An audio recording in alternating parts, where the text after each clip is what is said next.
Party और कांग्रेस के बीच अब जुबानी जंग बहुत तेज हो चुकी है। अरविंद केजरीवाल ने तो इल्जाम लगा दिया कि कांग्रेस दिल्ली में जीतने के लिए नहीं बल्कि आम आदमी पार्टी को हराने के लिए चुनावी मैदान में उतरी हुई है ताकि भारतीय जनता पार्टी को फायदा हो सके। उधर कांग्रेस ने भी अरविंद केजरीवाल को घेर लिया है। देखिए, देवेंद्र यादव ने निशाना साधते हुए कहा कि अरविंद केजरीवाल के बड़े बड़े वायदों की पोल खुल चुकी है। अब कांग्रेस बीजेपी की गोद में जाके बैठ गई है। अब कांग्रेस बीजेपी के साथ मिलके कांग्रेस कोई दिल्ली में सीट जीतने की लड़ाई नहीं लड़ रही। कांग्रेस दिल्ली में आम आदमी पार्टी को हराने के लिए लड़ाई लड़ रही है बीजेपी के साथ मिलकर। आज दिल्ली की जनता कहीं ना कहीं आम आदमी पार्टी के इस राज से त्रस्त नजर आती है। चाहे वो गरीबों की पेंशन हो, चाहे वो गरीबों के राशन कार्ड हो, गंदे पानी की जो लगातार सप्लाई की जा रही है। आज वातावरण खराब है, आज हर रोज लगातार लोग बीमार पड़ते जा रहे हैं। आज हालत ये है कि जो वादे केजरीवाल जी ने बड़े बड़े किए थे, आज उनकी पोल खुल चुकी है। देखिए, कांग्रेस और आम आदमी पार्टी के बीच शुरू हुई जुबानी जंग के बाद बीजेपी ने भी निशाना साधा है। भारतीय जनता पार्टी ने कांग्रेस और आम आदमी पार्टी दोनों पर आड़े हाथों लेते हुए निशाना साध दिया। अब केजरीवाल जी कहते हैं कि ये कांग्रेस जो है ना, ये इसलिए चुनाव लड़ रही है ताकि बीजेपी जीत सके और हम हार जाए। मतलब कि ये स्वीकार रहे हैं कि इन दोनों के बीच में कंपटीशन एक ही वोट बैंक के लिए है। और अगर यही तर्क है तो भाई आप हिमाचल अलग से लड़े थे, आप पंजाब अलग से लड़े थे, आप गुजरात अलग से लड़े थे, तो क्या आम आदमी पार्टी उस समय पर कांग्रेस को हरवाने के लिए लड़ रही थी चुनाव? एनीवे, इनका रिलेशनशिप बहुत ही कॉम्प्लिकेटेड है।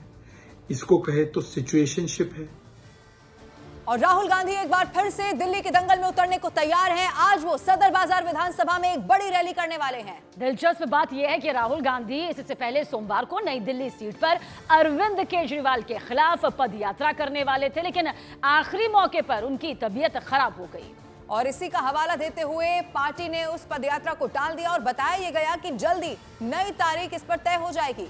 लेकिन अब जबकि प्रचार का नया कार्यक्रम जारी कर दिया गया है तो उसमें राहुल गांधी एक दिन में 3 जनसभाएं करेंगे। शाम को त्रिलोकपुरी, पटपड़गंज और लक्ष्मी नगर में सभाएं करने वाले हैं राहुल गांधी और इसकी तैयारी अब पूरी हो चुकी है।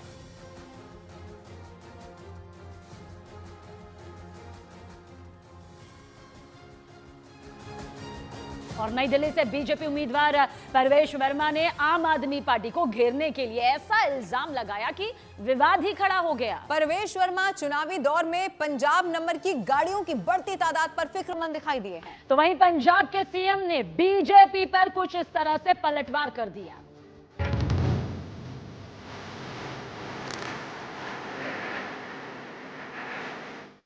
बांग्लादेशियों, रोहिंग्याओं और रावण के बाद अब दिल्ली के चुनाव में पंजाब की भी गूंज है।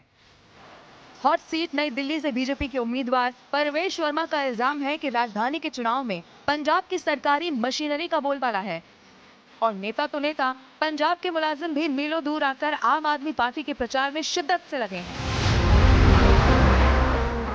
देखिए, मेरे घर के पीछे ही यहाँ पे पीएनटी कॉलोनी है, हेली रोड के पास। वहाँ पे आम आदमी पार्टी ने जो पंजाब से सारे इनके गुंडे आए हुए हैं, सारे मुख्यमंत्री, मंत्री, विधायक, कॉरपोरेटर, सब कार्यकर्ता, आज के दिन में वो केवल वो यहाँ पे नई दिल्ली विधानसभा में आकर उन्होंने डेरा डाल दिया है। आसपास के सारे गेस्ट हाउस, सारे होटल उन्होंने बुक करा लिए, शंग्रीला बुक करा लिया है। यहाँ पे पहाड़गंज के, करोल बाग के, महिपालपुर के सारे होटल बुक करा लिए गेस्ट। केजरीवाल के खिलाफ मैदान में उतरे परवेश वर्मा को इलाके में अचानक से बढ़ी पंजाब नंबर की गाड़ियां भी खटक रही हैं और वो इसको सीधे सीधे दिल्ली की सुरक्षा से जोड़ रहे हैं। हजारों की संख्या में यहाँ पे पंजाब के नंबर की गाड़ियां घूम रही हैं। उनमें कौन लोग हैं? यहाँ पे 26 जनवरी को मनाने की तैयारी चल रही है। यहाँ पे वो क्या ऐसा बड़ा काम करने वाले जिससे हमारी सुरक्षा व्यवस्था को खतरा हो सकता है। बीजेपी उम्मीदवार की इन्हीं बातों पर पंजाब के मुख्यमंत्री भगवंत मान ने कड़ा एतराज जाहिर किया। उन्होंने एक्स पर लिखा, दिल्ली देश की राजधानी है। यहाँ हर राज्य से लोग आते हैं। यहाँ हर प्रदेश के नंबर की गाड़ियाँ भी चलती हैं। किसी भी राज्य के नंबर की गाड़ियाँ देश के किसी भी हिस्से में आ जा सकती हैं। इस पर कोई रोक टोक नहीं है। बीजेपी का ये बेहद खतरनाक, चिंताजनक और पंजाबियों के लिए अपमानजनक है। पंजाब के नंबर की गाड़ियों को चिन्हित करके कह रहे हैं कि दिल्ली में पंजाब की गाड़ियां क्यों घूम रही हैं। वो ऐसे कह रहे हैं जैसे पंजाबी देश की सुरक्षा के लिए खतरा है।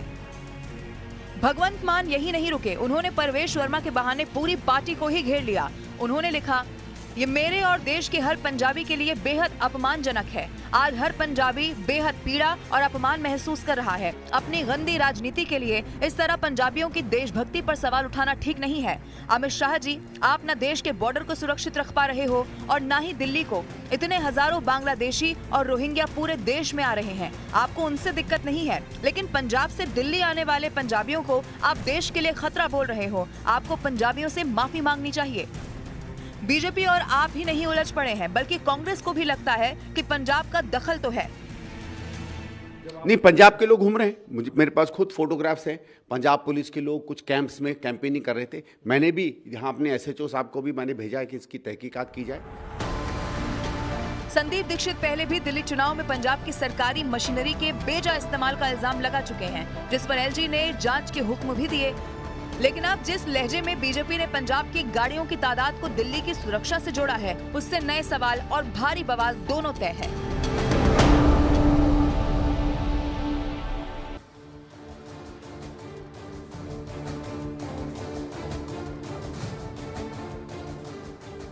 और पंजाब के मुख्यमंत्री भगवंत मान दिल्ली में चुनावी प्रचार में उतर चुके हैं और इस दौरान उन्होंने रावण से लेकर रेवड़ी तक दिल्ली के चुनावी मुद्दों को लेकर न्यूज 18 इंडिया से खास बातचीत की। भगवंत मान है हमारे साथ बातचीत करने के लिए शकूर बस्ती में प्रचार के लिए पहुंचे। भगवंत जी, क्या माहौल लग रहा है? 7वां रोड शो है दिन। आप 2-3 दिनों से आप भी साथ में हो, मेरे ख्याल में आप ज्यादा अच्छे तरीके से बता सकते हो माहौल क्या लग रहा है। पब्लिक आ रही है और यही पब्लिक है जिन्होंने 5 तारीख को पोलिंग बूथ पे जाना। सर, दिल्ली चुनाव में रावण की भी एंट्री हो गई है। बीजेपी कह रही है अरविंद केजरीवाल को रामायण का ज्ञान नहीं है। अरविंद केजरीवाल ने कहा है कि बीजेपी रावण के साथ खड़ी है। बीजेपी की क्या बात कर रहे हैं? वो तो कहते हैं रेवड़ियां बांट रहे हैं और खुद पापड़ बांट रहे हैं, तो दिल्ली की जनता उन पर यकीन नहीं करती। सर, एक और सवाल है पंजाब से जुड़ा हुआ जो बीजेपी भी पूछती है। महिला सम्मान दिल्ली में ऐलान किया है, पंजाब में वो कह रहे हैं कि नहीं किया, वहाँ कब करेंगे? बिल्कुल करेंगे। पंजाब के बजट के मुताबिक मैं करूंगा और एक बार करूंगा तो दोबारा बंद नहीं होगा।